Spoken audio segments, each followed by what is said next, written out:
Hello and welcome to an all-new episode of Anime Brain Freeze. We are your prosthetic hosts. I am John. And I'm CC, and when there's just too much cool anime to watch, we got you covered. In the summertime, John and I like to watch as many cool anime as we can, so let's kick off this episode by talking about all those funky fresh premieres from summer season in the sneak peek. And after all that goodness, we will discuss our first series from spring, so we shall embark on a journey with the artificial limbed sword fighter Hyakkimaru and his little sidekick Dororo in a quest to reclaim Hyakkimaru's stone body parts from a bunch of nasty demons, all while doing some soul searching on the way as well. Sounds like a lot of fun, so don't go anywhere, we'll be right back.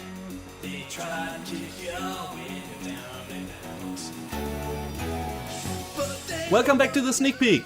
Once again, we got a lot of new shows to go through. Usually we categorize all the premieres we checked out into three sections: the nopes, the maybes, and the keepers. I say usually because for the first time on Anime Brain Freeze, I don't think I have any clear nopes yet. John, how about you? Yeah, I mean, this season's it's not bad. It had some pretty good premieres. Some that I'm not entirely sure about, but you know, the no shows that I was immediately like, get out. Yeah, exactly. So yeah, what's the first show that you checked out that you said, yeah, maybe I'm gonna stick around for? The first one was Granbelm. Yeah, that's the same for me in terms of, that's the one I'm most unsure about currently. Yeah, so I mean, basically it takes place in a world where magic has all but disappeared, and most people had forgotten it basically ever existed. Enter our plucky heroine, Kokinata Mangetsu. And she has a pretty positive outlook on life, but basically nothing to really call her own because she wasn't good at academics or sports. But she dreamed of having something she was good at. And on a night where the full moon was shining brightly, she happens to meet another girl whose name also has moon in it. Ha ha ha ha. Shingetsu, Ernesta Fukami. And that's when she encountered mechanical dolls called Armanox. I was watching this and I was like, so it's basically, you know, Super Robot Wars, complete with the cut-ins from the game. And with the mech designs. Like, they like how the sprites are done in like a chibi style. Yeah, super deformed style, kind of. Yeah, it's interesting. But that's also one of the points that has me still a bit hesitant and not completely sold on the show yet. I'm not a fan of those blocky SD versions of normal mechs. So, I mean, you know, it looks fucking good.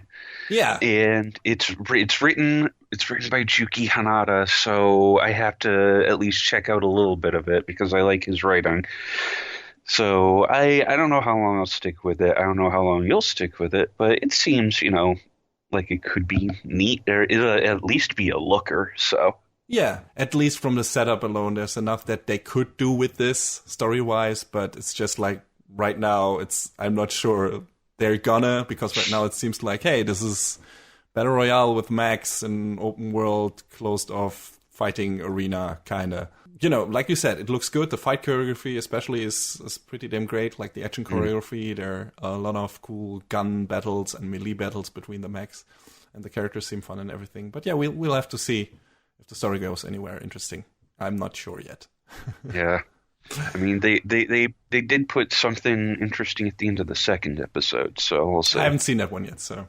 All right, yeah, that's a maybe. My next maybe, also a series I'm not completely sold on yet. You know, I was very interested in it from the summary, but yeah, is To the Abandoned Sacred Beasts, which is about a civil war in a kind of, I don't know, steampunky setting, maybe. And one side starts utilizing this special army corps that is made up of people who can transform into a variety of different monsters, and they're called the Incarnates. So you got dragons, you got harpies, ogres, wolves, lots of cool designs, lots of cool different monsters.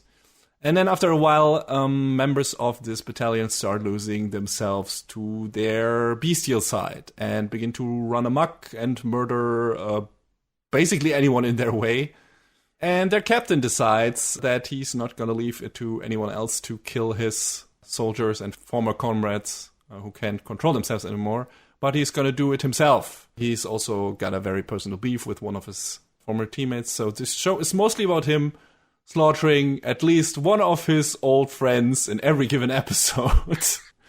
Which sounds grueling, and it is, but I was kind of hoping for the show to treat the captain's quest with a bit more of a skeptical attitude, because so far 3 of the 2 comrades he has slain were actually hurting people in their monster form. Like, one guy aside, they are written one-sidedly evil or cartoonishly psychotic, and the other guy was still painted as this animal that would soon go wild and kill someone if our white wolf edgelord knight didn't take matters into his own hands. His actions were kind of justified by how the show is written, and I think that makes it a little too easy on him in terms of moral high ground, because he doesn't reconsider. He just comes into town, kills them without mercy, and that's it so far. I mean, he obviously hates it, because, like, they were like family once, but it's necessary. At least that's how he sees it. So at least that is what also one of the other main characters takes issue with. But she is also a bit too, I don't know, easily convinced to not kick his ass when she has the chance. Yeah. That was a weird scene where she's like, no, I'm gonna join you and see if you're right. I'm like, what? That's just a weird stance to take on all of this. And yeah, it looks interesting. Maybe there'll be a turn later on. Who knows? Yeah, it looks interesting enough. The animation quality has been good so far as well, but I don't know if I like where the show is going right now. I kind of don't like the main character at the moment and how the show portrays him and kind of makes him still this sad hero who has to do this because it's his job. And I'm just always wondering, like, does he really have to do this? Is this necessary? Couldn't, I don't know, maybe employ some people who find a cure for these guys and stuff like that, instead of just going into town and murdering every one of your old comrades without question and hesitation. And the show just doesn't go enough into the relationship between him and any given former teammate, like details some moments from their shared history to merit a big emotional response when he kills them. That's also not in there.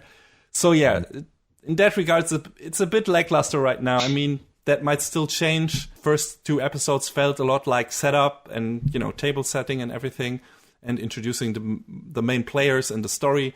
And now that we have those, maybe in the coming episodes there will be more stuff happening there, and it maybe we'll get a more interesting, and we get a bit more of gray area there. So we'll see. Yeah, hopefully, because I thought it was a pretty interesting start too, but. This is animated by MAPPA, and we're going to talk about them again in a few minutes. Yes. But, they do good work, but they also don't sometimes. Yeah. Sometimes can be inconsistent. They can manage to hold it together for a pretty good amount of time, but then, oh boy. Which we'll also talk about. Yes. In a few minutes. I don't know, hours. But yeah. Later this episode. Yes, there you go. All right. John, what's your next show? Mine is Given. So it's a story about this kid, Ritsuka Uenoyama, and when he first started playing the guitar, he was super devoted to music and he was enthusiastic about it. But since then, he's kind of, leveled out, and he's having trouble mustering up the same level of enthusiasm that he used to have. And that's partially why his meeting with Mafuyu Sato throws him so badly. When he finds Mafuyu sitting on the stairs, cradling a guitar with a broken string, it sparks something in him. At first, Ritsuka's just annoyed with Mafuyu, who can't change a string, tune his instrument, and keeps insisting that he wants Ritsuka to teach him how to play. But there's a piece of him that likes the attention, and when he sees how hard Mafuyu is working and how quickly he learns, something within Ritsuka begins to warm up to him. So, this is yet another teen romance show, but it's super gay. And implied or? Oh no, it's definitely a BL story. All right, but I think the last one we watched that even had a twinge of BL in it was Banana Fish, and Jesus Christ, it did not earn that. No, I mean that was also from a different time, so I guess. But I think Banana Fish's problems were not in the not realizing the potential in terms of telling a good story about a gay romance, but also, you know, just the plot Not in telling general. a good story. Just not telling a good story in general, but especially by the end. Yeah, definitely. But yeah, I mean, so I don't know. Something about this grabbed me mostly because it just looked really pretty. And I'm always a sucker for a story that centers around music. So Yeah. I just want to check this out and see more of it. I don't know how long I'll go with it because I've been pushing a lot of teen romance stories to the side for a while because, hey, guess who's not a teenager anymore? Us two. Yeah.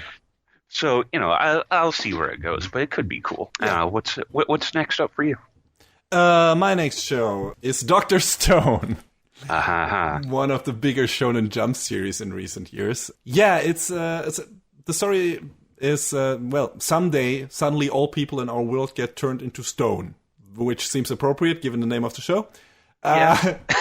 But not only for a couple of days, but whooping 3,700 years. Very precise. Yeah, that is very precise, and or it's around that. I don't know if it's exactly that number, but it's around 3,700 years. I think that's what the number they gave. So yeah, of course, the world completely changes in that time period, and we get like this nice, very green, lush post-apocalyptic setting that I really like. That's one of my favorites. Like, for example, Horizon, the PS4 game. I fucking love the look of that game. Or Last of Us, if you want to count that too. Anyway, it's kind of like that. Then, after those 3,700 years, some of them wake up for initially unknown reasons. And it's up to our two main characters, a super genius and his muscle brain buddy, to figure out what happened. How to wake up their friends and other people, and how to rebuild society and civilization.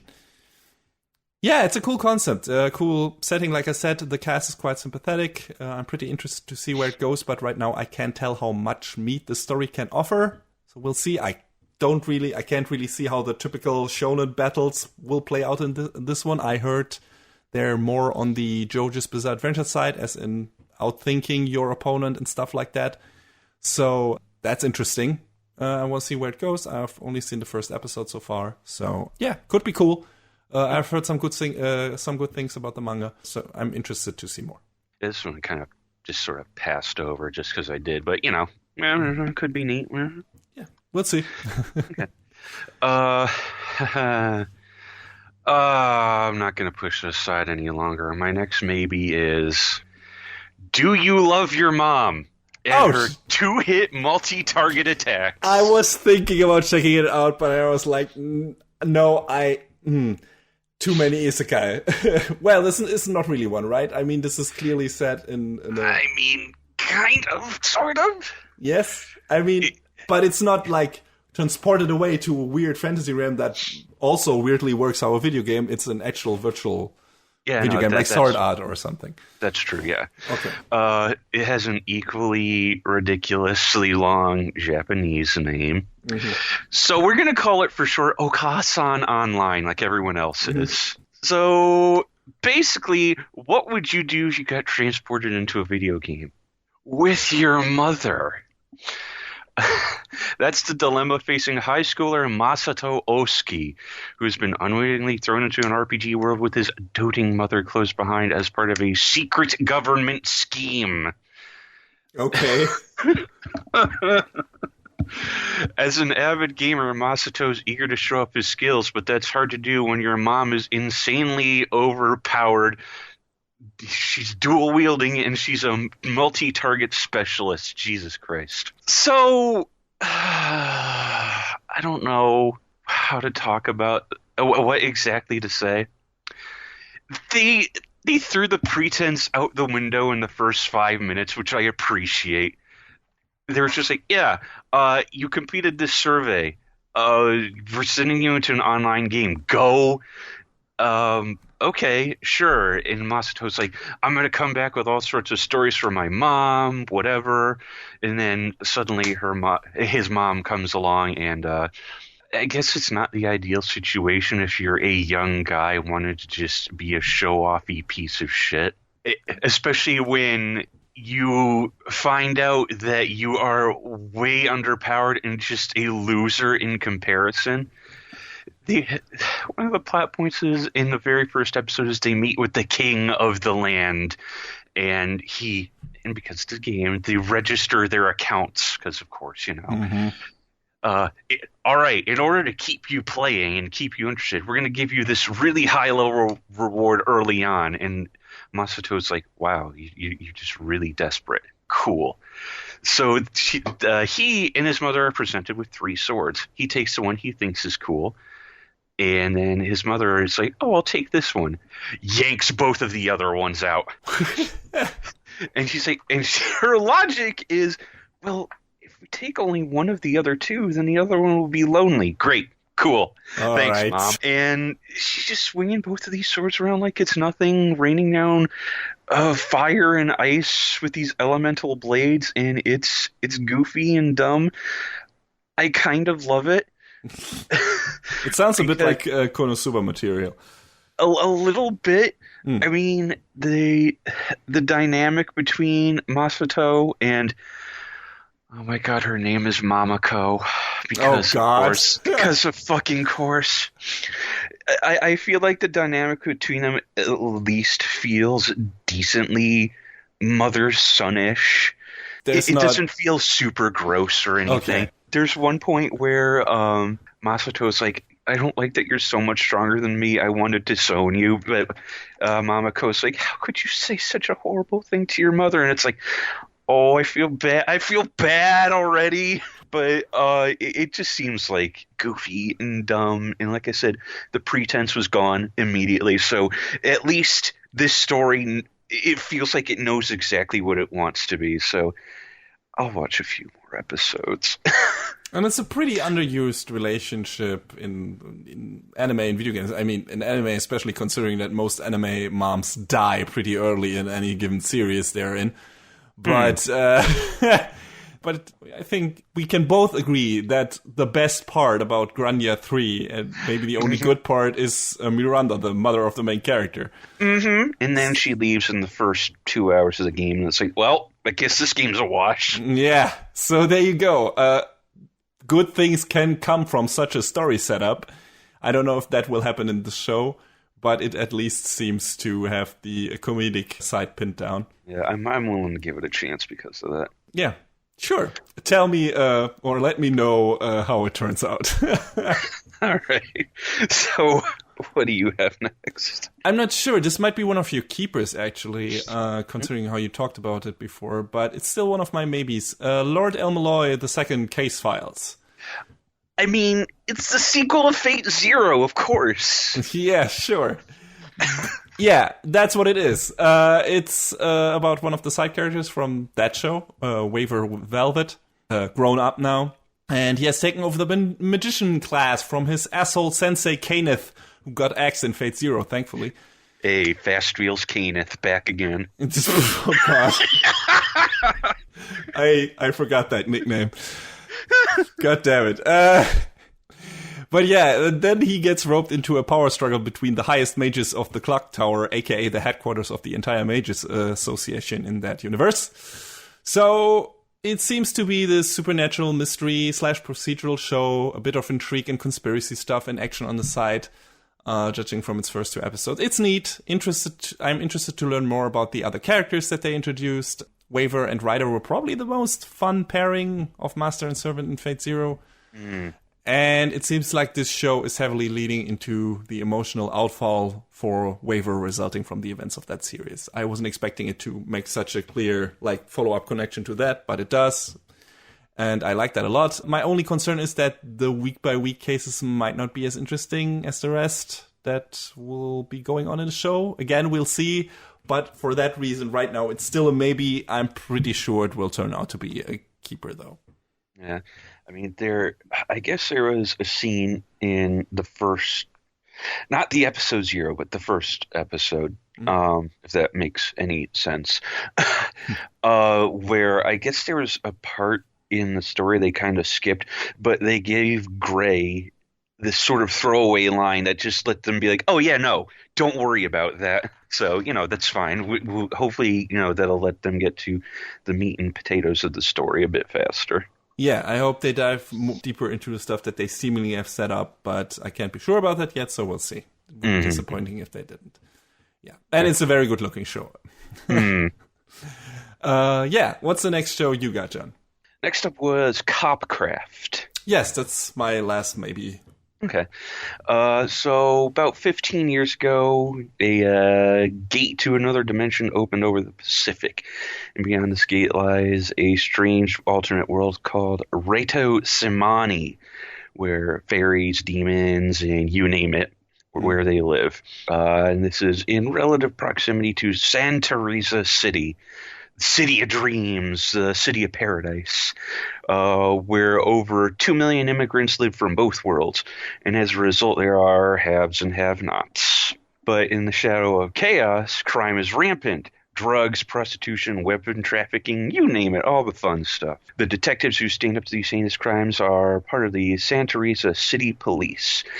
When the detective Kei Matoba and the alternate world knight Tirana, two individuals who differ in gender, personality, and world of origin, meet, all sorts of things go nuts and crazy.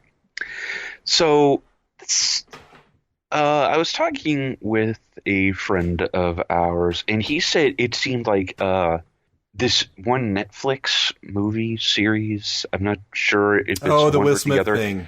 Yeah, called Bright. Except Yes. He described it as bright, but anime as fuck. And yeah, I see it.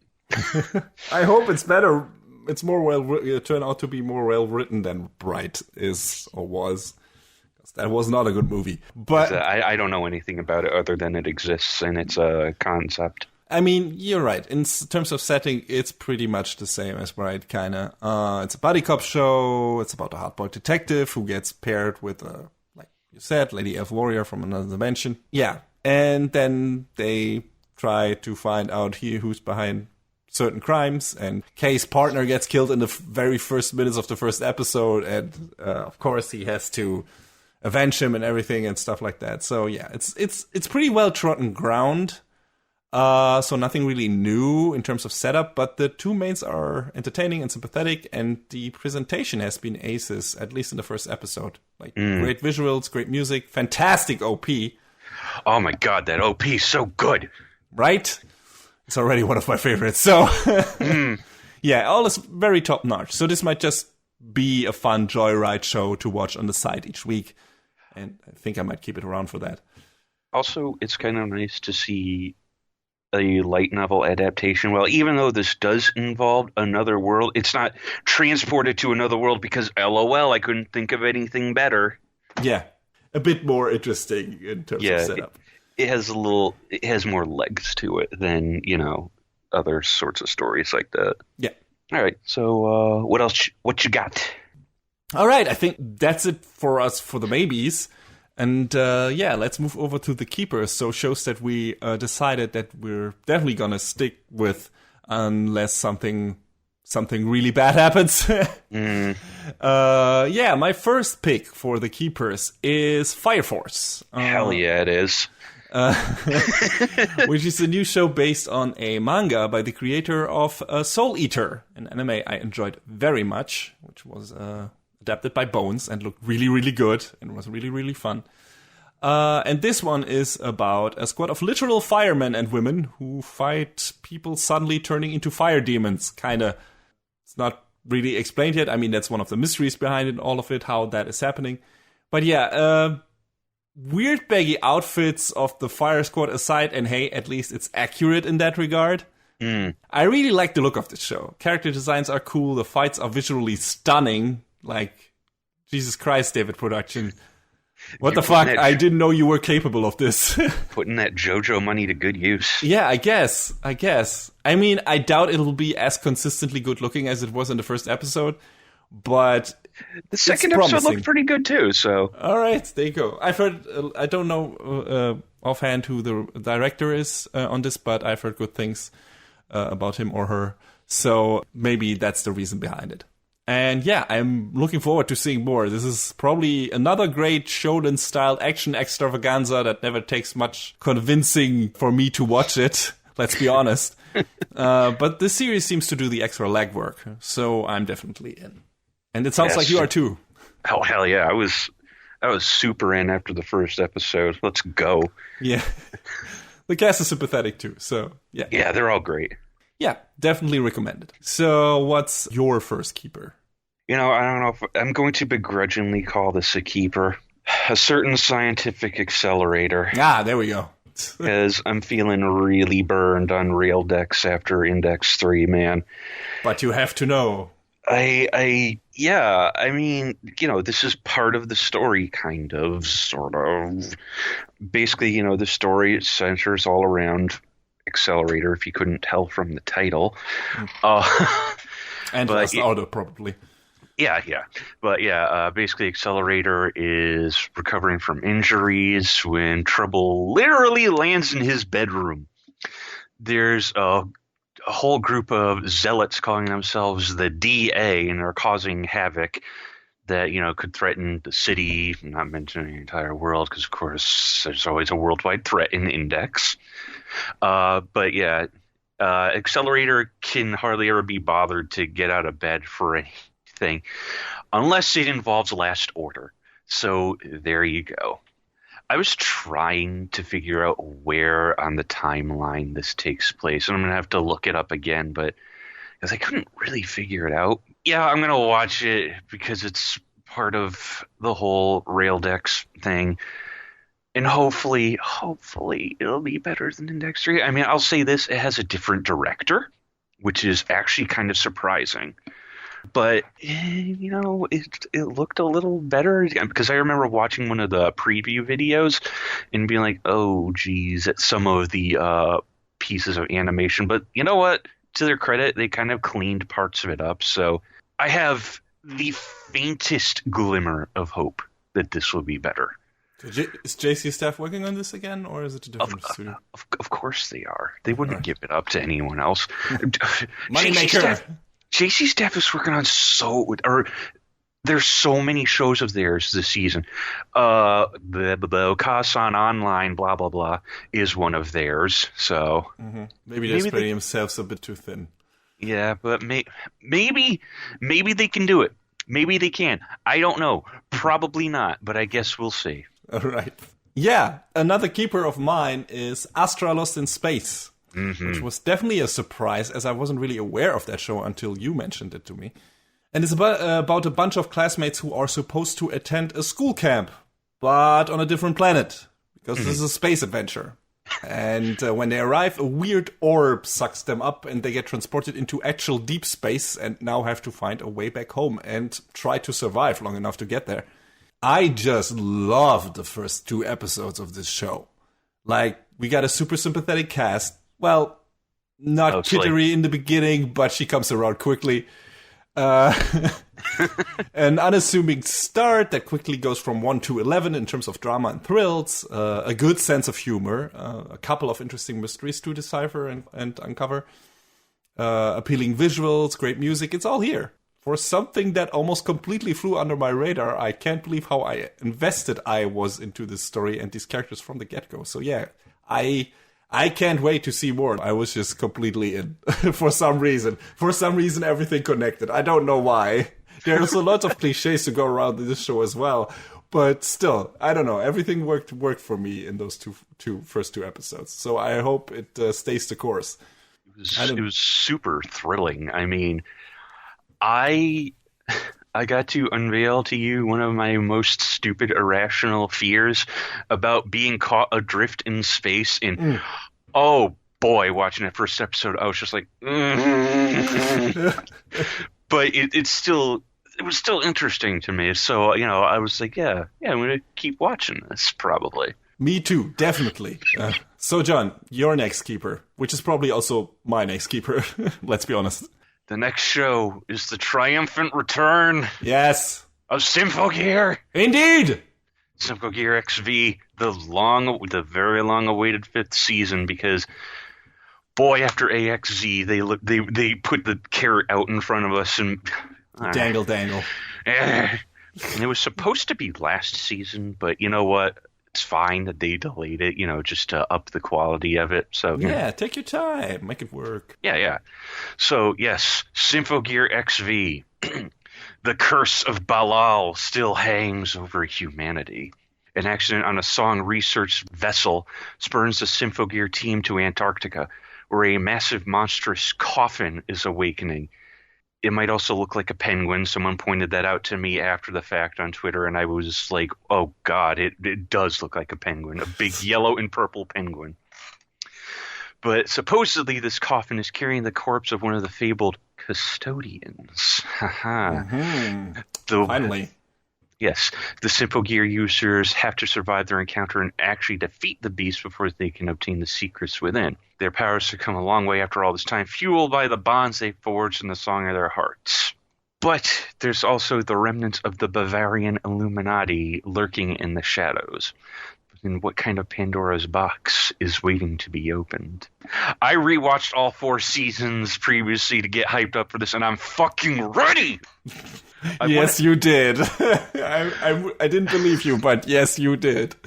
Some interesting notes about that, though. I didn't remember that they mentioned the custodians, just in passing, in the first season. So they set up a lot of shit early on that I just sort of glossed over getting to this point.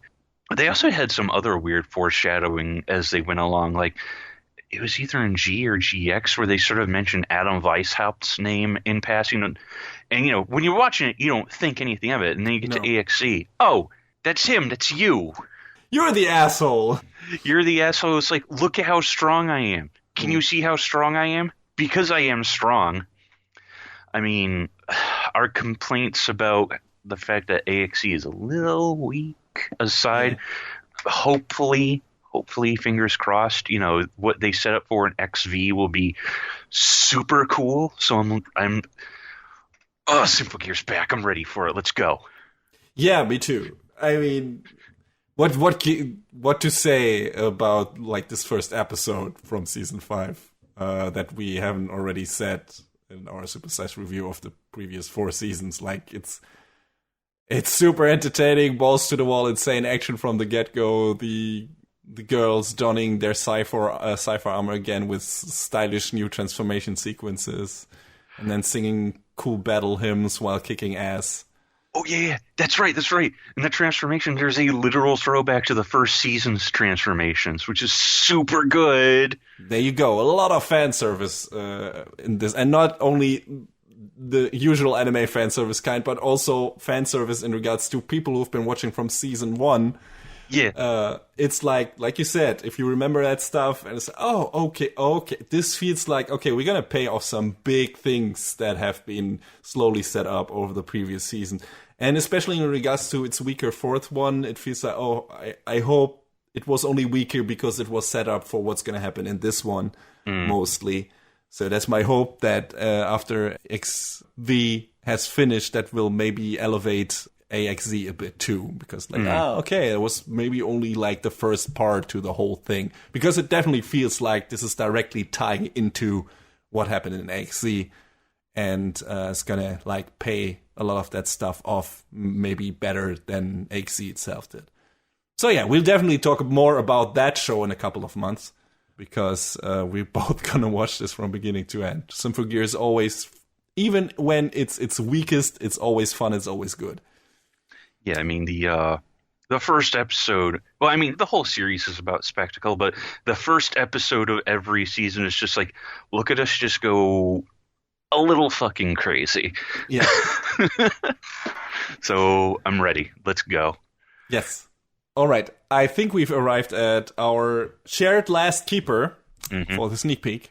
And that is Vinland Saga, my most anticipated anime in quite a while, because I had read a couple of volumes of the fantastic manga before I decided that the setting and story merit the wait for a possibly great anime adaptation. And well, it's finally here, by the studio behind Attack on Titan of all things. And the good people from Studio Wit went all out on this one. The show looks stunning in every regard. And it's basically a Viking war epic and the tale of a young Viking boy named Thorfinn who has to endure a lot of hardships very early in his life. Great cast, fantastic visuals, amazing music, engaging story with an underused setting. I cannot wait to finally, hopefully, experience this whole saga in the most well-presented way possible. Even the fucking CG looks good. I feel like I've been saying that more often in the maybe someone in Japan is trying to prove me wrong. Me saying that CG in anime mostly sucks. But first, fucking Demon Slayer, Kimetsu no Yaiba, now this, it feels like someone's trying to prove a point. And I appreciate that. Please could other studios adapt that attitude as well and that talent. Thank you. Anyway, yeah, this show looks fantastic, and everything else about the show seems fantastic too. My Berserk sense is tingling a lot for this one, and in contrast to that franchise, Vinland Saga got treated a lot better in terms of its anime adaptation, it seems. So yeah, I'm very happy and very excited to see more and eventually talk about it at length on our little podcast. John, what did you think about the first couple of episodes? Because they released the first three episodes in a batch. Yeah, that was... I don't think I've ever seen that done before, have you? No, I think they did it because they premiered the first three episodes at AX, and maybe that they were like, yeah, why not also show the first three episodes, put them on streaming at the same time. I don't know if that was the reason, but that felt like a weird coincidence. Yeah, I actually didn't realize that because I didn't follow a whole lot of news out of AX this year. But, yeah, man, I want to see more of Thorfinn's story. I'm really, really interested in seeing where it goes. I mean, I guess we kind of know where it goes, but, how we get to that point. Yeah, some things in the OP... I mean, anime OPs are always spoilerish in a certain way, some more than others. Attack on Titan probably being one of the worst offenders. And, that's also done by Studio Wit. And, some events that are gonna happen in the anime are pretty clearly portrayed in the OP. And it's like, didn't have to do that. But, okay, sure. It's still a good OP, so there you go. But yeah, some story beats are definitely can be anticipated already and predicted, but that doesn't mean that they won't emotionally resonate, and I think they will. And I mean, I know a lot of the story, a few chapters / volumes of the story already, but I loved what I read before, and I definitely want to know where the story goes from that point on. And I can't wait to see the moments that I already saw in the manga to see them animated. It's gonna be right, and I recommend everyone checking out Vinland Saga. This needs to be a success. I don't want this to end after one season because nobody was watching it, which is always a risk when a show airs on fucking Amazon. Yeah, about that. So there you go. I hope this doesn't happen to Vinland Saga because this show deserves all the attention it can get and all the praise it can get. I'm pretty sure about that. And I hope you will check it out because we definitely will for the next weeks, however long that show will run. I don't know if it's a 2-core or 1-core show. I feel like it's going to be a 2-core show, but I have been very wrong in the past, so please don't listen to me. I would like it to be, but we'll see. Anyway, yeah, that's it for the sneak peek. Lots of good shows. We don't know with how many we stick, not because of quality, but also time. Because, when there's so many good shows, we can't watch all of them. And we might have to make some hard cuts on the way. So, and when you're like me and you have 5 shows in one day, you have a hard decision to make. Yeah, we'll see how it turns out. But either way, I'm pretty sure both of us will have enough anime to talk about in our next season and the reviews of that season. I mean, there's always enough anime on this show. That's why it's in the title. That's true. All right, speaking of which, let's get to our first show from, well, technically winter, but it's wrapped up in spring. So, from spring 2019.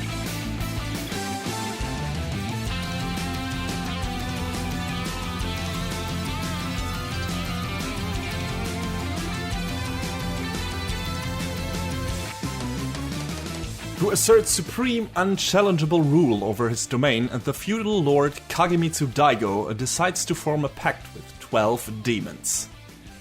He promises each of them a part of his unborn son's body. The demons accept the deal, and so when the baby is born, it comes into this world without limbs, has no face and no skin.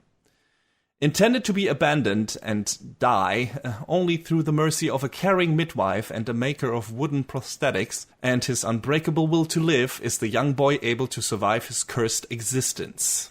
Years later, the young man, now bearing the name of Hyakkimaru, wanders the land in search of the demons who violated him and to reclaim his stolen body parts. It is on this journey that he stumbles upon a small street urchin called Dororo. Dororo, who has also already experienced a lot of hardships in his young life, decides to tag along and help Hyakkimaru slay some demons and maybe make some profit on the way. What those two could not expect is that this journey turns them into friends, then family, and shows them how thin the line between being a demon and being human really is.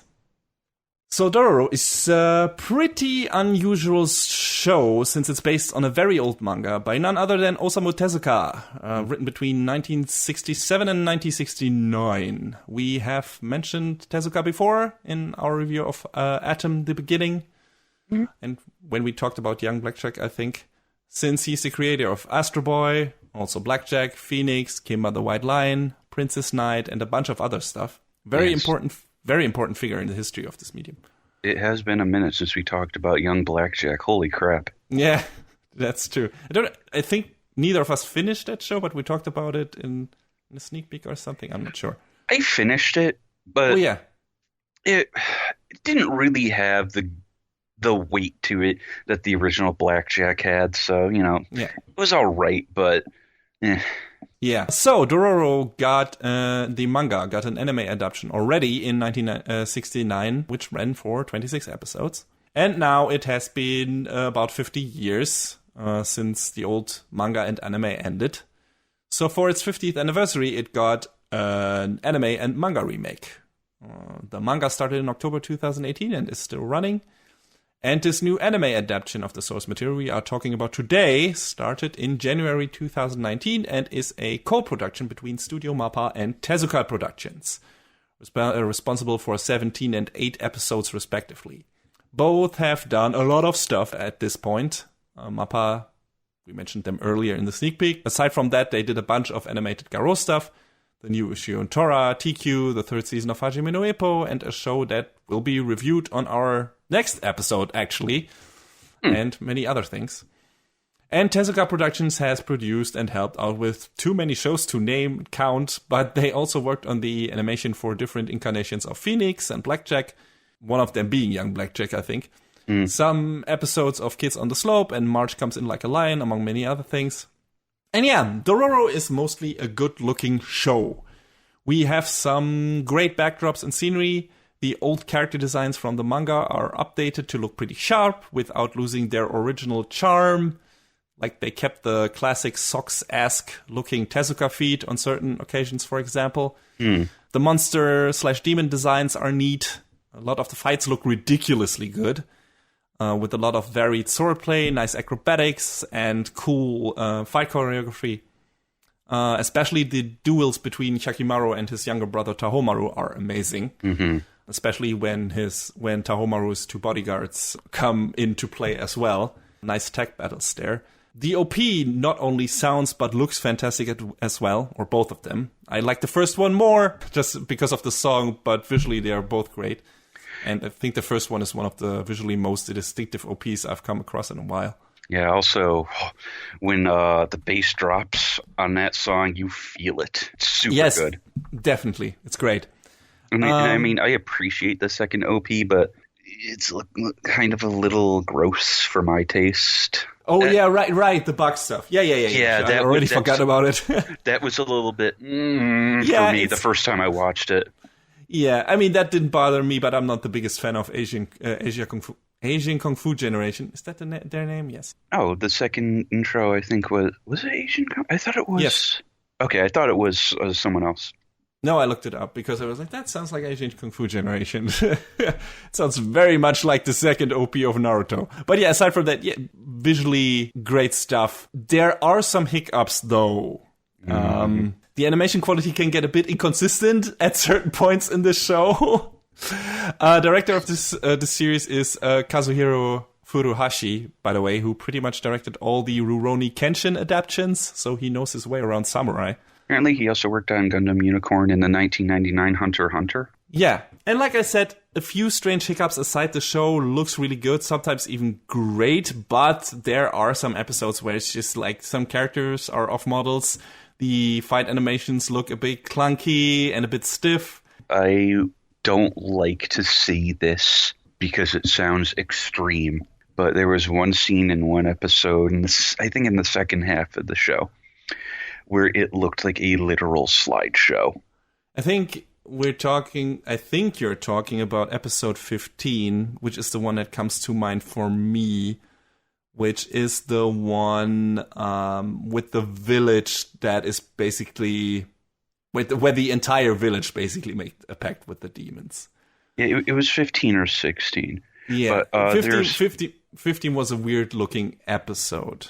I remember there was one scene where Hyakkimaru is running through a bamboo thicket, and he is literally sliding across the frame, and I was like, oh no. Yeah, not only some of its animation, although the fight on the lake looked good in this episode, where he takes out one of the big moths or whatever they were.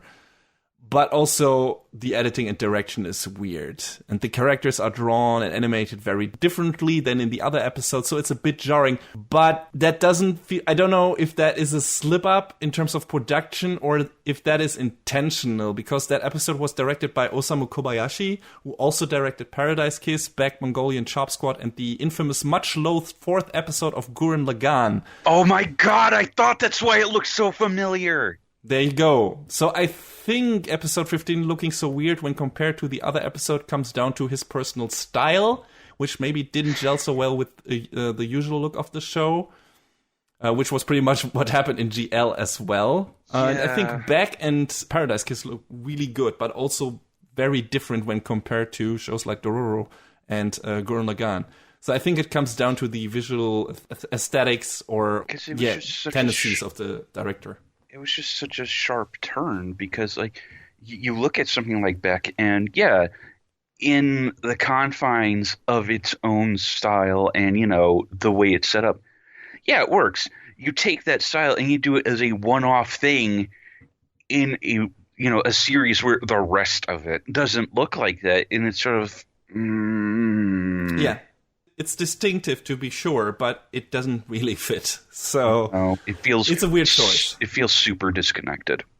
Yeah, it's like, hey, remember that thing that happened in Gurren Lagann which really didn't work out?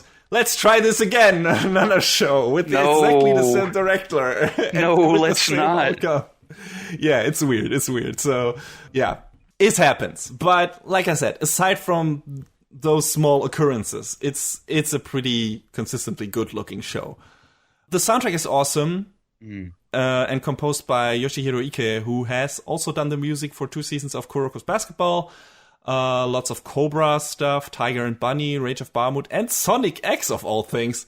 As you'd expect from an anime set in this time period, there are a lot of koto and flute melodies being employed here, but also some riveting orchestral stuff. So it's a good mix between atmosphere-building tunes, simpler tunes for the quieter scenes, and some bangers for the fights. Definitely good stuff in the sound department. We also should probably highlight the writers, because I assume they had a lot to update and upgrade for this adaptation in terms of dialogue. I haven't read the source material, the original manga, but I assume some things got elaborated on and improved here. Not meant as a slide towards Tezuka, by no means. I know one of the big things was the original story had 48 demons. Oh. So, they trimmed that down a lot. Maybe trimming that down was a good idea. Yeah, probably. So we have Akira Kindaichi, who also worked on Garo Vanishing Line and Kakegurui. Kyoko Yoshimura, who wrote for Cardfight Vanguard, also Garo, and again, Sonic X. Why is that show popping up everywhere today?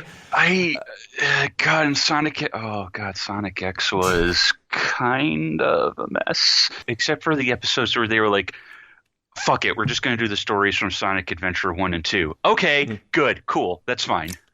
Maybe that's why they trimmed down the episode count and demon count in this show. They also thought they gotta go fast. I don't know. Fuck. Get the fuck out. Sorry. The third head in the writing team is Shigeru Murakoshi, who also worked on Garo, Kakegurui, Knights of Sidonia, and Zombieland Saga. And last but not least, we have Yasuku Kobayashi, who was a writer on all seasons of Attack on Titan and all seasons of JoJo's Bizarre Adventure, and was also responsible for the series composition on those shows and this series as well. So we got a competent person at the helm writing-wise. Apparently Kobayashi also worked on like 3 seasons of Kamen Rider, so there's that too. Which ones? Agito, Decade, and Ryuki. Oh, okay, there you go. At least Agito and Ryuki are considered to be 2 of the best ones. So, yeah, guess makes sense.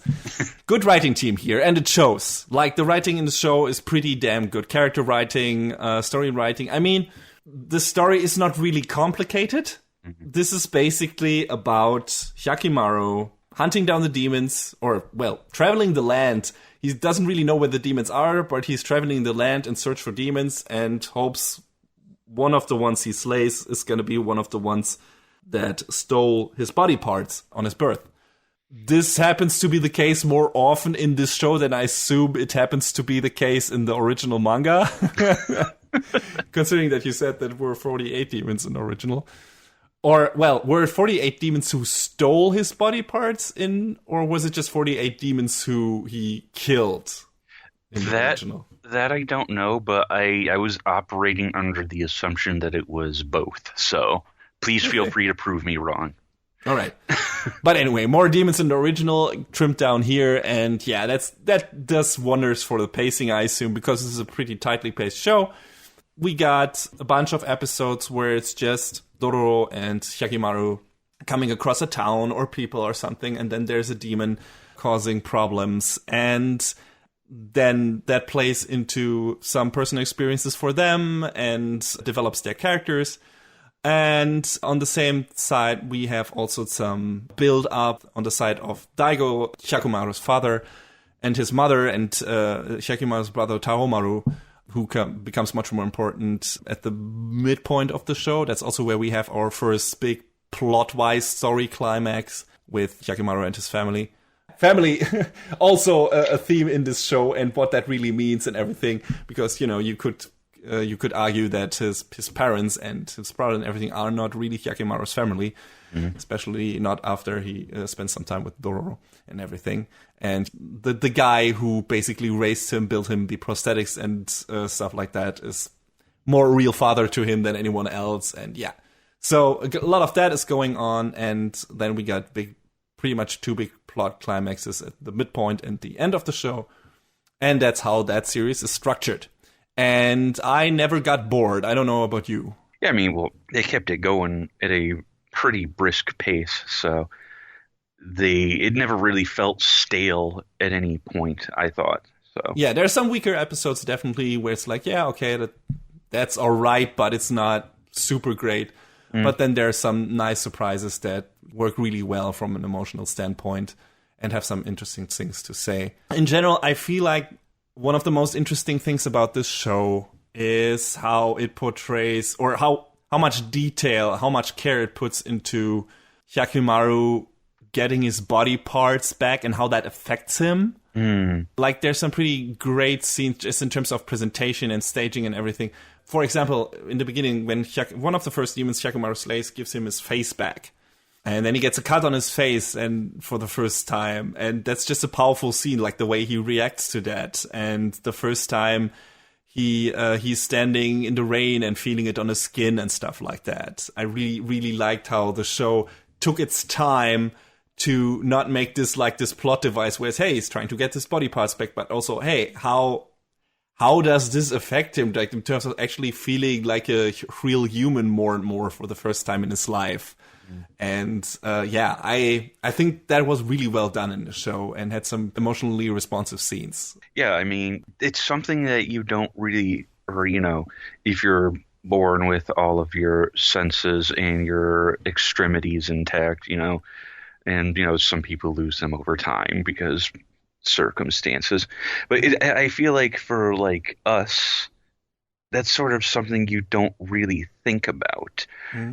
So seeing him get these body parts back that originally belonged to him and have the experiences for the first time that we've all known for as long as we've known, it's really cool to see that, they go into it just long enough for you to get an idea of what it's like for him, but they don't dwell on it super long. So, no. and then that way, they're able to be like, hey, this is what it's like for him now, but let's also keep going a little bit. So it works out on both fronts in a really good way. Yeah, definitely.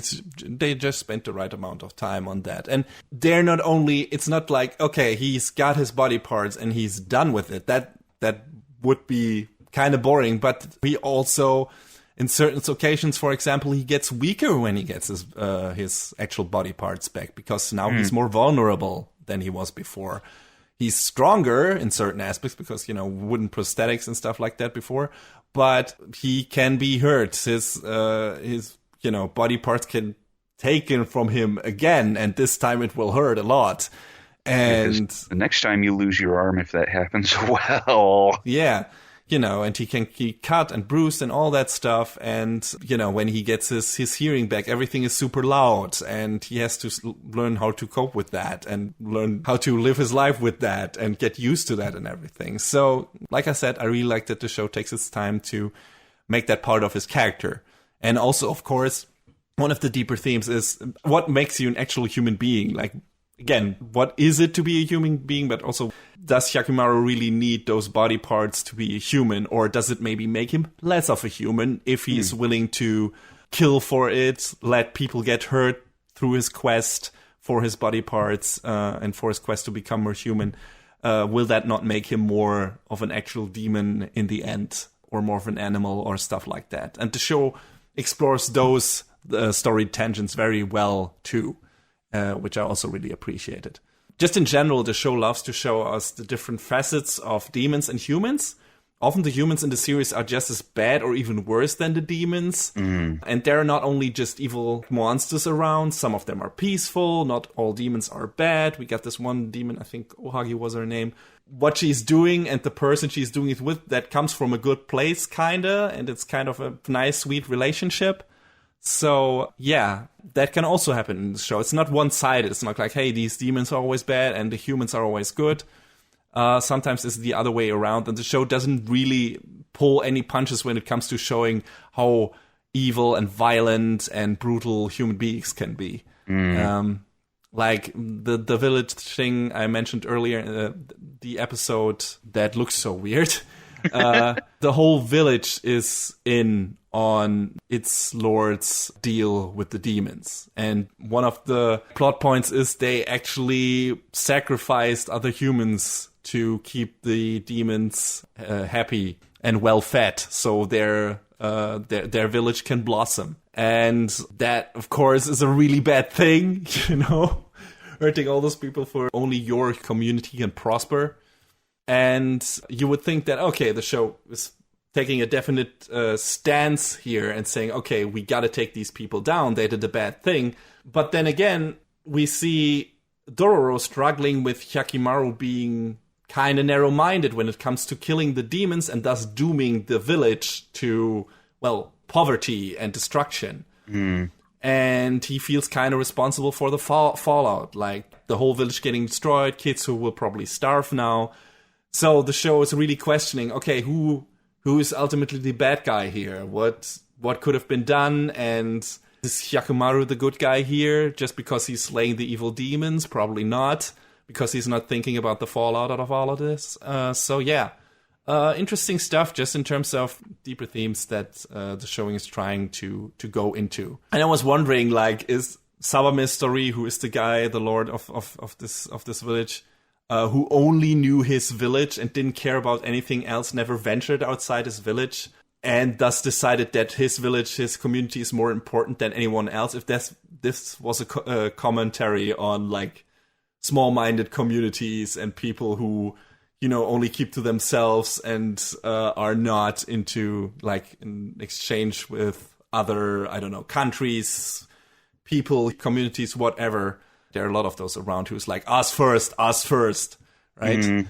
So I wonder if that episode was a commentary on that. It definitely feels like it. It felt like it. I kind of feel like the story as a whole is that sort of commentary, because Daigo is so obsessed with the prosperity of his kingdom that, you know, he doesn't see the forest for the trees, basically. He's just so like, Hyakkimaru, you are the real enemy of humanity. And yes and no, but, you know, Daigo, you're not seeing both sides of it either, my dude.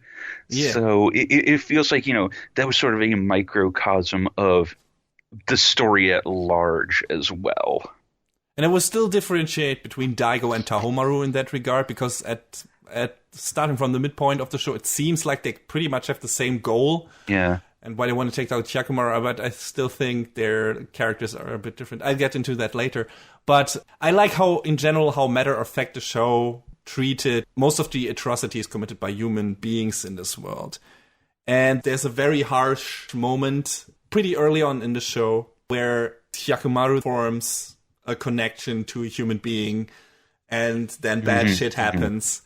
And while I would have liked a longer goodbye for that person, I think it fits the show how uncompromising it treated the brutality of it all, and how quickly and dirty that whole affair went by. And it felt very much in tone with the rest of the show. And it's like, yeah, humans suck. And you're not wrong. And sometimes we're worse than any demon could ever be, and especially if we lose contact to our humanity. And on the other side of the spectrum, you have some really sweet emotional moments. It's not all dark, gritty, bad stuff here. Like the scene between Hyakkimaru and his surrogate dad. Like, these scenes are really great.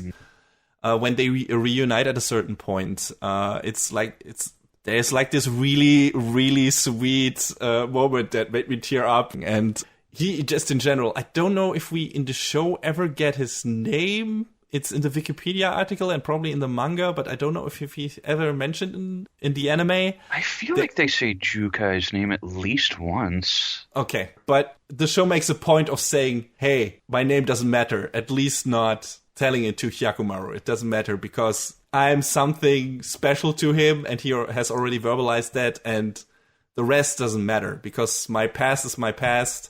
Now I can finally start getting over it, which I couldn't before. This is one of the most emotionally rewarding scenes in that show, I think. I agree. It's just in general, like Jukai's relationship to Hyakkimaru is great. It's also not one-sided. He built the prosthetics for Hyakkimaru, but he kind of regrets that because while it enables Hyakkimaru to live a somewhat normal life and actually kill demons to eventually get his body parts back, his actual body parts, it also sends him down like a path of hell and destruction and violence, and makes him risk becoming more a demon himself. And that's what Jukai doesn't want at all for him, because he's a son for him, and he is afraid that will happen to Hyakkimaru. So at some point in the show, he is reluctant to, let him go, to give him new prosthetics, whatever. So that, because he's afraid that Hyakkimaru will lose himself, and he couldn't bear that responsibility and doesn't want that for him because he loves him. So that's good stuff. And I really like the relationship between those two, even though they didn't have that many scenes together. But those they had were really good. But also that scene and a lot of other scenes in that show made me think, what kind of witchcraft does Jukai employ when it comes to the prosthetics? Because don't worry about it. Yeah, this is not like Full Metal Alchemist where they clearly show how that thing works, like where it's like this grueling process of connecting the automail to the actual nerve ends, and then it's some kind of steampunky techno shit and some magic and alchemy going on, so that Edward can actually make that shit work like a normal hand, like a normal arm. In this show, it's just like... It just works, shut up. Yeah, it just works. Hyakkimaru just fucking... attaches the wooden legs and arms to his stumps, and then they just work like normal body parts. It's like, okay, that shouldn't. It's the Bethesda way. It just works. Yeah. Thank God it's not the Bethesda way. It would just be, I don't know, jumping through the sky and stuff like that, unintentionally. But no, it's just. This is one of those things where you just like John said earlier, don't worry about it. Yeah, basically. You have to go maximum suspense of disbelief, because it's just, okay, he basically has just sword forearms, but the moment he puts the prosthetic arms over those swords, they act like normal hands and arms. It shouldn't work. It can't work unless there's magic involved, which they don't say in this show. They don't say that Yuka is some kind of, I don't know, alchemist or magic practitioner or whatever, or has some weird juju going on. I mean, this world is filled with demons, so maybe it's just, the implication, we don't need to say it. Yeah, okay. I think the most reasonable way to look at it is that Hyakkimaru, because he got in contact with the demons and because the body parts were taken, but he survived, got some demon power in him as well. I mean, he can, without having eyes, he can see the auras of the demons and people, can basically see who is bad and who is not, which is very convenient. Humans who are bad have like this kind of red shimmer around them and stuff like that, and demons are fully red in terms of their aura. But it also sometimes makes things difficult, because there's this one scene where Dororo is possessed by a evil sword, and Hyakkimaru only sees the evil of the swords and starts attacking Dororo without taking any regard to that Dororo might still be normal, because he only sees the evil of the sword. So that's also kind of a hindrance when it comes to not killing everything inside. But yeah, you could use that as an explanation. Okay, he has some kind of demonic power that gives him the ability to control these prosthetics like normal limbs. So if we want to go that route, if you want to take the extra mile to try and explain away this shit, that's how you could approach it. If not, you don't need to do it. It's like, okay, it's whatever. He can just do it. Oh, whatever. Come on, mental gymnastics like that are fun. Yeah, well, they are fun, kind of. Like, just thinking about, you just shouldn't go overboard. And especially, you shouldn't let that ruin a show for you, where it's like, no, this is too unrealistic. I can't accept. It's about a fucking boy with two sword hands who fucking got born without any means to live, basically, and any real body parts, and he kills demons. So, really, that is not yourself. It's fine. Yeah, that's not the hill you should die on. Anyway, like I said, everything between Hyakkimaru and Jukai is really sweet. And of course, well, not everything, but a lot of the stuff between Hyakkimaru and Dororo is really sweet. The relationship between them is the core of the show and well developed. With every new episode, they learn something more about each other and grow closer and closer and develop this really tight relationship. Like I said, first become friends, then they feel like family. And all that despite the fact that Hyakkimaru talks very little in this show. Because initially he can't, because he doesn't have a tongue or a voice. I don't know what it is exactly that the demon stole. And once he can, he's just not used to it, and a man of few syllables. Yeah, it's like he's learning how to speak, because he speaks in very simple phrases and sentences at first. Yeah, it gets more elaborate later on, but he's not a blabbermouth like Dororo is. Yeah. Dororo does most of the talking in general. In the beginning, he's like doing all the, hey, we heard you got a demon in this town, and my Aniki here can slay them. It's no problem. He's the strongest guy around. So, he's the deal striker, the bargainer here, the hustler. You're not even wrong. So, yeah, and then the thing shifts a bit when Hyakkimaru gets his voice, and it gets more interesting, and the relationship deepens and everything. Of course, they have some few gripes with each other here and there, but mostly they stay on friendly terms, and it becomes pretty clear early on that they have become very important to each other. Mm-hmm. And that's the heart of the show. And I think the show knows that and treats those two characters very well when it comes to the relationship between those two. Aside maybe a bit from the ending, I wish their relationship got a bit of a better conclusion. I mean, they hint at a specific development also that relates to kind of a secret when it comes to Dororo's character, which I don't want to give away.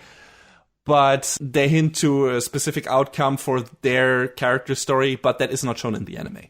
Do you feel like that ending could have given it a little bit more time to breathe? Definitely. It feels like the ending was a bit rushed. Yeah. Like we said, they trimmed a lot of stuff down, apparently, so that's maybe the ending falls victim to that a bit. I feel like maybe they could have given it one more episode and I would have been all right with it. But, you know, saying that is easier said than done because production timelines and all of that sort of stuff. But, I mean, we get a bit of epilogue for both characters, and we know what they're going to be up to next and what's going to happen. It's not like, okay, here, final battle, and then credits, right? We know what Dororo is going to do. We know what Hyakkimaru is going to do. It's just like, okay, I would have liked to see... We even get like an epilogue kind of between Hyakkimaru and his dad, in a way. So that too, which I didn't expect. Because Daigo kind of is on the outside of the story for most of the second half of this show. Yeah. He's like doing his own thing and only feels the repercussions of what Hyakkimaru is doing, but he's not directly involved. So it was nice that they have a moment at the end together. But yeah, the story between Dororo and Hyakkimaru, I would have liked to have a nice exclamation point on that in the end and have like a nice cathartic moment between those two. And then a nice the end or something, which we don't really get. But it's fine. You can make up your own end to their story in your head, and the show is giving you some pretty clear guidelines in the last few moments where it might end up. So it's like, okay, sure. I can see where this is going, and that's fine with me, and it's okay. Some weird observations before we get to more story stuff. I don't know how you felt about that. Dororo's voice actress has a very unusual voice and way of speaking. I don't know. Is that an actual young girl? Is that a special kind of dialect? I don't know. It just felt her voice performance felt very unusual. Well, yeah. Apparently, Ryo Suzuki she's only 14 years old, and this was like one of 2 voice credits she has to her name. So. Yeah, that explains it. It's a very distinctive way of talking. It's not like this typical, of course you get your anime screaming and stuff like that, but it's just this, it feels like a bit of a more natural, normal way of talking, like a normal person, not a voice actor would maybe talk. Yeah, it does feel like that. And I mean, Hyakkimaru's voice actor, Hiroki Suzuki, this is basically his only voice credit as well. He's done some live action stuff, but this is his one voice role, apparently.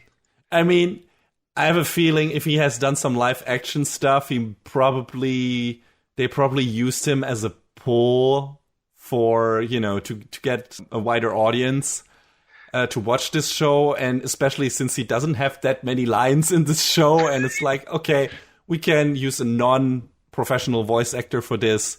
It won't be that noticeable because he doesn't have that much dialogue either. So maybe they use him. Maybe he's a good-looking guy, and they were like, "Hey, here, he's in this show. Want to hear him be a disfigured samurai boy? There you go." Yeah, apparently he was in some live-action TV series called Here Is Greenwood. Okay. And then that sounds like a soap opera.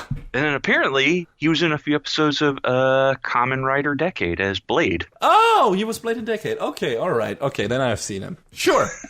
I mean, I wonder how many TV actors haven't been in a Kamen Rider show at some point. It's one of the most long-running, most successful franchises out there, aside from the Super Sentai stuff. That's true. And Ultraman, I guess. So, yeah, there's probably a lot of overlap there in regards to who played live action stuff. But yeah, the other thing that I noticed, and I thought he was the narrator for on Mob Psycho 100 in the beginning, but apparently he's not.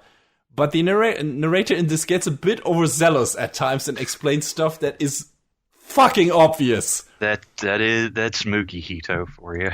Yeah, it's not as bad as in Hunter x Hunter, but it feels unnecessary very often. And it's like, yeah, thank you, I got that. The animation department did a terrific job of bringing that across. You didn't have to spell that out. You are not necessary here. No, but don't you understand? I have to explain this to you. You don't understand unless I explain it to you. It feels like they wanted to give the scene more gravitas by employing a person with a lot of gravitas in his voice, talking about that stuff, but sometimes it drops any given scene off the gravitas they want to have just by talking about it. Maybe a bit ill-advised in certain regards, but it's not ruining the show or anything. It was just one of those things that popped up here and there, was like, why is this in here? I feel like as they went on, they sort of pulled that back a little, though. Yeah, definitely. Yeah. It was definitely more noticeable in the first half of the show than in the second half. Also, in terms of why was it in here, the monk Biwamaru, who sometimes helps Dororo and Hyakkimaru out of tight spots, I guess, but mostly is there as a mouthpiece when it comes to explaining the world around a bit here and there and verbalizing some stuff about the inner workings of Hyakkimaru and, some of the demons and stuff like that. He feels like an exposition piece mostly. Yeah, a little bit. I mean, we kind of can assume what his deal is, and, he's also blind and everything, and was a samurai before, who's traveling the land. But yeah, he mostly feels like, okay, I'm in this for exposition and verbalizing some of the themes that are going on here, and not much else. And I'm like, okay, I don't know if you were that necessary in the show. It's not like he's a bother or anything, or he's like intrusive or an obstruction or anything, or is hindering the plot from moving forward or stuff like that. No, that never happens. It's just like his character doesn't really get any development at all, and the things he does, aside from a few important key moments where he really helps those two out, is a bit superfluous. And I wonder if his role was more prevalent in the original manga. I mean, I just saw him as sort of like, the old man voice of reason. Well, really, a lot of the characters surrounding Hyakkimaru were his voice of reason when you get right down to it, so. Yeah, I guess. But some of them felt also more integral to specifically to his character. Just in terms of relationship. Biwamaru, not really. He's just... Well, he is there in the beginning, right? When Hyakkimaru is abandoned, the midwife puts him on the boat, and then she gets killed, and Biwamaru, I think, is the one who slays the demon that kills her, and who ponders whether he should kill Hyakkimaru or not, and leaves him alive. I mean, he's kind of maybe also responsible that Hyakkimaru is still here, and has a relationship with him in that regard, but aside from that, there's not much really meaningful interaction between those two. And yeah, maybe moral compass in some moments, but I think there are other characters in the show that serve that purpose much better than he does. So I don't know, maybe you could have cut him out probably without losing too much. But also he's not really an obstacle. That's just something, again, that jumped out at me. I think the most interesting stuff, aside from the themes about humanity and everything, and Hyakkimaru's relationship with Dororo, is the relationship between Hyakkimaru and his brother Tahomaru. Because the show spends a lot of time on both of them. And they come at this from a very different angle. They grew up very differently, of course. Like Hyakkimaru at Dr. Jukai's and then traveling the land slaying the demons, and Tahomaru at the estate of his family, Lord Daigo, and everything. And, had a pretty sheltered childhood kind of training, and he knew what war is pretty early on and stuff like that. But he had his two bodyguards, Mutsu and Hyoko, and he always got what he needed, or so it seems. You would think that he lived this cherished life and everything, and he got everything that his brother didn't get.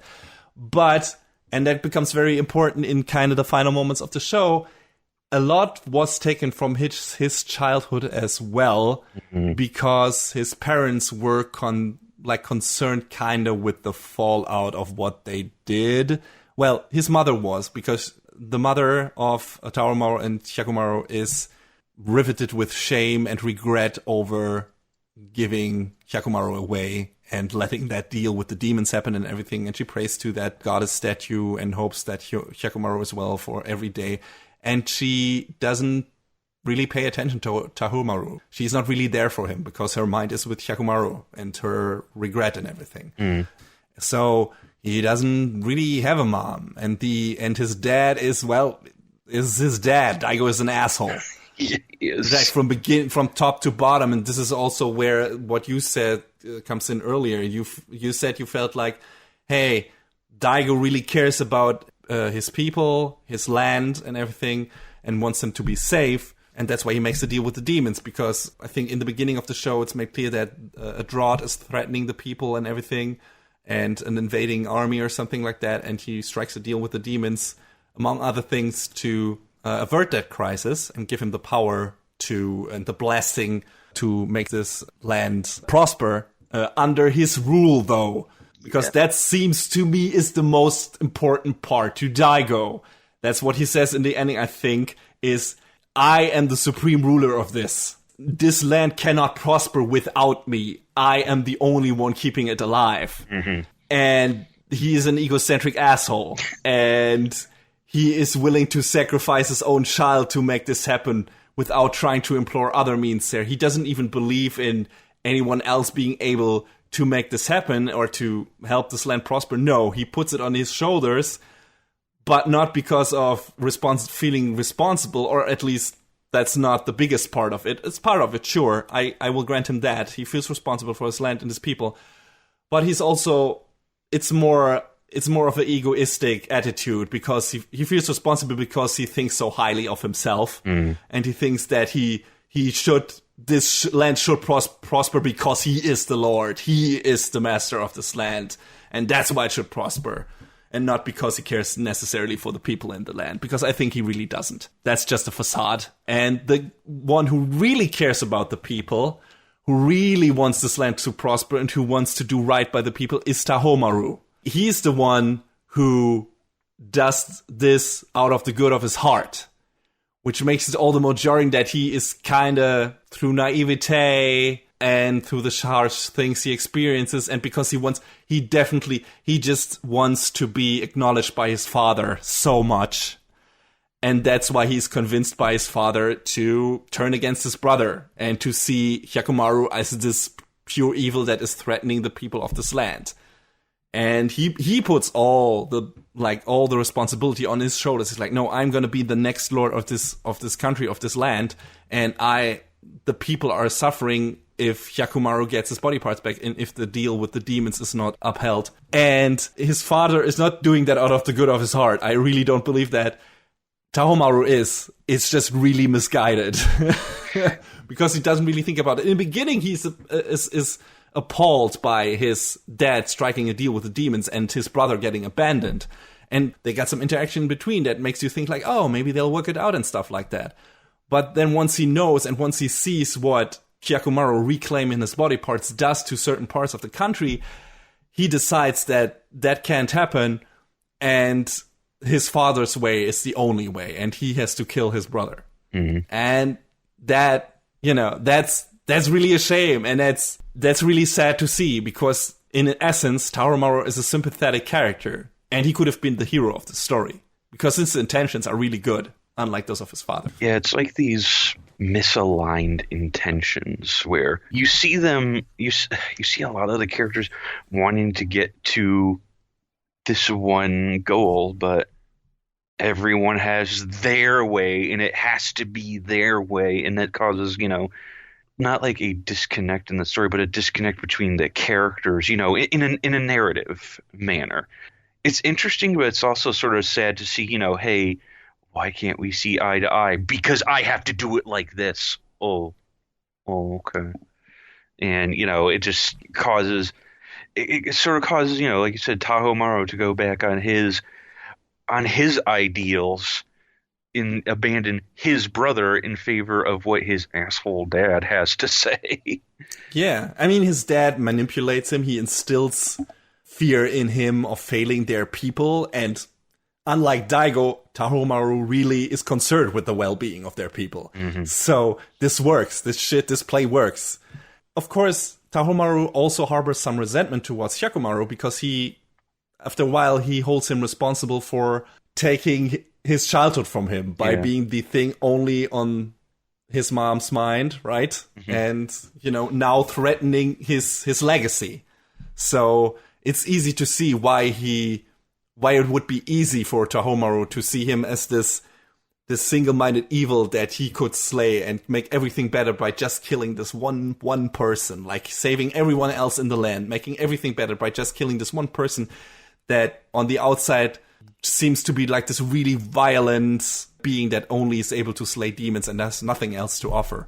And he can't really see beyond that at a certain point, or doesn't want to see beyond at that point, at least for the most part of the second half of the show. And I think that was very well, just the relationship between those two characters and how those were developed pretty simultaneously while not being together at the same time. Tahomaru's story and the episodes he's important in, just happen in a different part of the country than Hyakkimaru's and Dororo's story happens. Mm-hmm. I mean, there's some overlap at certain points, like at the midpoint of the show and then at the end again. But in between, it's like, yeah, these two characters get developed, but not never with together. Each other. Yeah, never together. And it still works out because you see, like, okay, they have this different way through life, but they have some commonalities here and there. And most of it comes all down to having a shitty dad. But yeah, it's really good stuff. I really like the relationship between those two characters and how it was developed. And I think also the show does a pretty good job at bringing all things full circle in the finale. In the penultimate episode, Hyakkimaru's mom pretty much spells out why his quest is justified and why the people are not entitled to the benefits they gained from the sacrifice forced on Hyakkimaru. It's basically like the motto at the end of the show, the hey, here's your He-Man moral tale at the end, whatever. Just like, here's your moral lesson, that we have to grab what we need and protect what we want to protect with our own hands, and not blame others for our own unwillingness to sacrifice and fight. And yeah, that's a pretty good notion. That's a pretty convincing speech towards action and taking help from others, sure, but not letting all the others do all the important things and just, retreat to your own little corner here and let the others manage stuff. And when it doesn't go your way and things turn out badly, just blame them for it. Mm. That's the statement of the show at the end, I would say. It's like, yeah, Hyakkimaru maybe is bringing ruin to this country, is causing people to lose something now, but they have caused him, or his father basically, decided for the people what to do. They gave the power to his father, and his father decided for the people to make Hyakkimaru lose something in the beginning, to sacrifice something. So he has already sacrificed stuff. And now they are angry at him for getting that back, even though he's kind of entitled to it and was never considered or asked if he wanted to sacrifice that. So yeah, that's really interesting. It's really like, okay, he never had a choice and you were angry for him to taking matters into his own hands and taking it back now. Yeah, and by his own power. Yeah, and he kind of owns that responsibility because he's like, yes, yeah, it's mine. I don't care what it costs. Give me back what's mine. Yeah, it wasn't your right. It wasn't your place to take it away from me. You had not the right to do this. Yeah, because he does see. They do sort of display that he sees what's going on around him, but he's like, yeah, I get it. Okay, where is what belongs to me? And it is not like it's come out of greed or anything, right? Or misplaced greed. Sure, he wants to be human. He wants human to be so much. that he's sometimes very narrow-minded about it, and that's when Dororo comes into play and some other people in his life to, put him on the path again and say, like, hey, that's not all that matters. But it's not all for, like, just because he feels like he's entitled to his body, it's also because he wants to be more human for other people. Like, there's a very important scene where, because of his lack of human body parts, he can protect Dororo. And Dororo has become so important to him at this point that this is the most emotionally harrowing thing that Hyakkimaru is experiencing. And he blames his lack of a physical body or a real physical body for that. Mm-hmm. So, yeah, that's also a reason. It's like to protect the people, to perfectly protect the people that I care about, I must reclaim that what was taken from me without asking me. So it feels like those moments make his quest warranted and make it understandable, even if at certain points in the show he's very narrow-minded, he's very straightforward, and doesn't seem to give a shit about what that does to the people in this land who are protected by the demons at some point. And that is also like, protected in quotes, because those demons are still running around and eating other people, a lot of them anyway. Yeah. So it's not like everyone is living a super happy life. This country is prospering on the backs of a few people who are suffering because of the deal Daigo made with the demons and are still suffering. And, because Hyakkimaru is one of them and he can do something about it, kinda, that's the way it plays out. It's not all black and white. It's a bit gray here and there, but I still feel that at the end, Hyakkimaru's quest was justified, and he was in the right here to do what he did, even though it probably hurt some people on the way. And he might have lost himself to his more demonic nature at some point.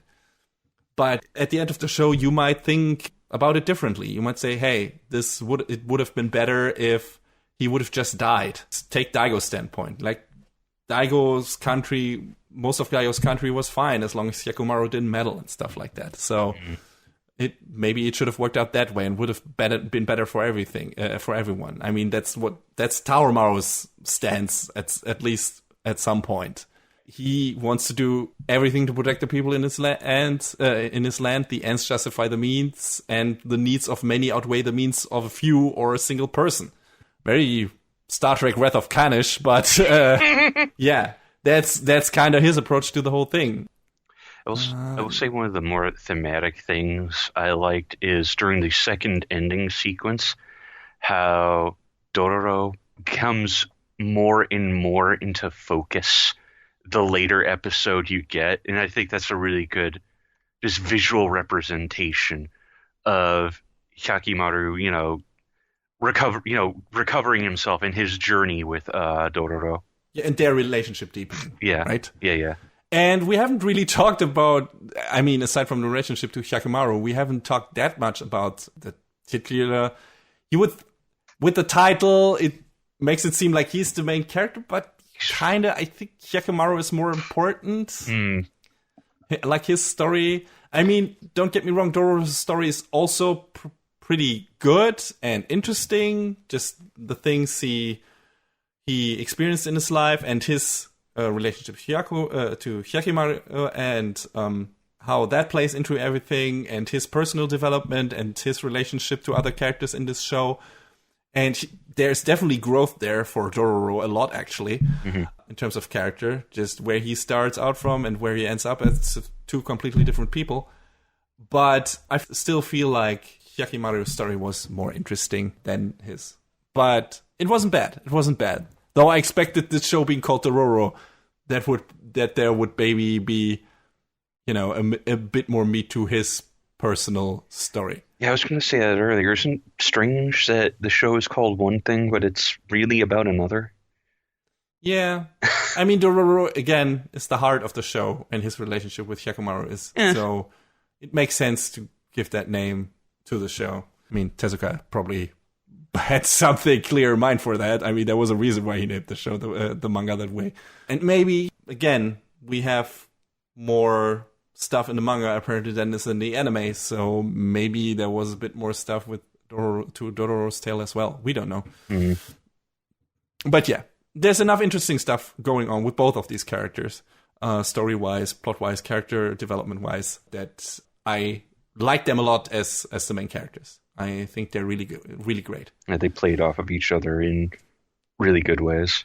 Yeah, and, just to beat the dead horse Daigo one more time, just to wrap up that plot discussion, and in terms of what that piece of shit did and where he ended up and everything. And I think some people maybe wanted a different end, might want a different end to his story, but I still found his, the final moments for him in this story and his realization and everything very satisfying.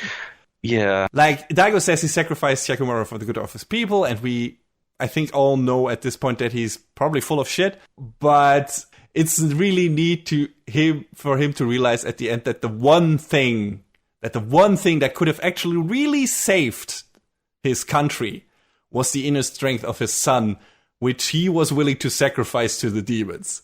So basically, he cheated to make himself the most powerful because he thought so highly of himself that he thought he was the only one being able to make his land prosper, and thus ultimately played himself. Which is a pretty good, it's a good life backhanded lesson. Punch in the face. Yeah, it's pretty good. It felt pretty good for him to realize that he is responsible for all the bad that has befallen his land. In the end, kinda. And yeah, I like that. I really like the end of his story in that regard, even though he doesn't really play a big part in the second half of the show, in my opinion. But yeah, it felt really satisfying the way they wrapped up that particular story beat. Yeah, his final moments were definitely in stark contrast to, without saying certain spoilers, to the sacrifices of certain other characters, and it felt appropriate in comparing that. Definitely. Yeah. The ending of the show, like I said, is a bit open, and there theoretically leaves room for a continuation, but I think the important parts of that story have been told. Mm.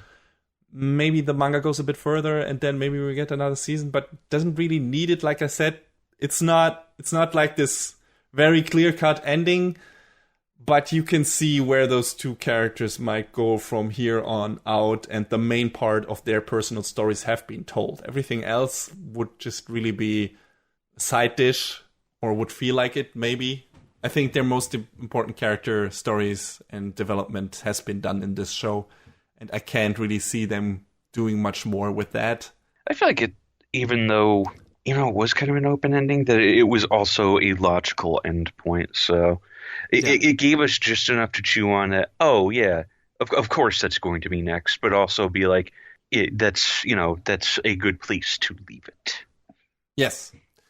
I think I can't say much more about Dororo. I like the show a lot. It's entertaining. It's violent and very bloody. Very violent and very bloody fantasy tale. With some meteor themes to chew on. And some things to say about the human nature. And not all of it is super deep stuff. But I think regardless, the messages it's trying to bring across ring true mostly. And give you enough interesting stuff to think about. And it's all presented very well, few minor glitches aside. Mm-hmm. I can recommend it to anyone who isn't too squirmish when it comes to violent stuff and gore. Because there's a lot in this show, just be aware of that. Holy shit, a lot of flying limbs. And I don't mean the wooden ones of Hyakkimaru. And if you would like to check out a great updated version of a classic manga/anime from the 60s, and you're not in the mood to watch Devilman Crybaby, or what else did we have? Well, Banana Fish was from the 80s, but I think Megalobox was also, kind of pseudo reimagining sequel to an old 60s manga, Ashita no Joe, so there you go. But if you're not in the mood for that, and are more into more classic samurai tales, I think this will be up your alley. And it's really good stuff, and Hyakkimaru and Dororo are great main characters.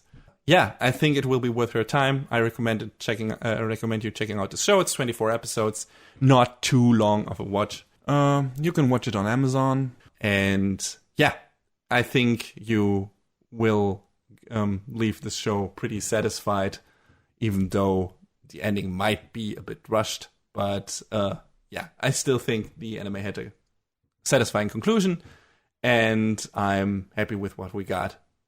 And I think John mostly feels the same. Yeah, I thought, went into this not knowing much about it. I should really do some more reading on some of Tezuka's other more obscure works. But it was, enjoyable for the most part. Yeah, I think it's worth watching. Yeah, definitely.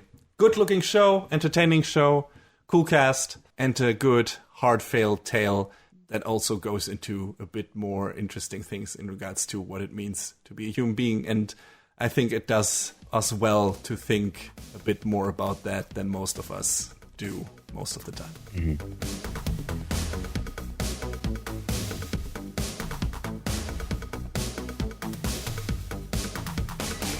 And that is a wrap on the 77th episode of Anime Brain Freeze. All the music in our show is from the Double Dragon Neon soundtrack by the amazing Jake Kaufman. Please go to virt.bandcamp.com and check out his awesome work. Our show is available on most of the popular podcast services, but it's always worth visiting animebrainfreeze.com for our review index and some interesting articles linked in our episode release posts.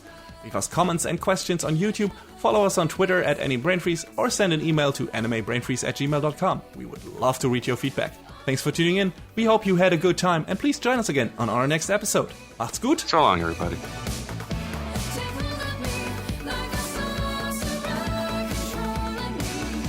Next time on Anime Brain Freeze. Butt stuff. And the hero returns, but maybe his punch isn't quite cutting it this time.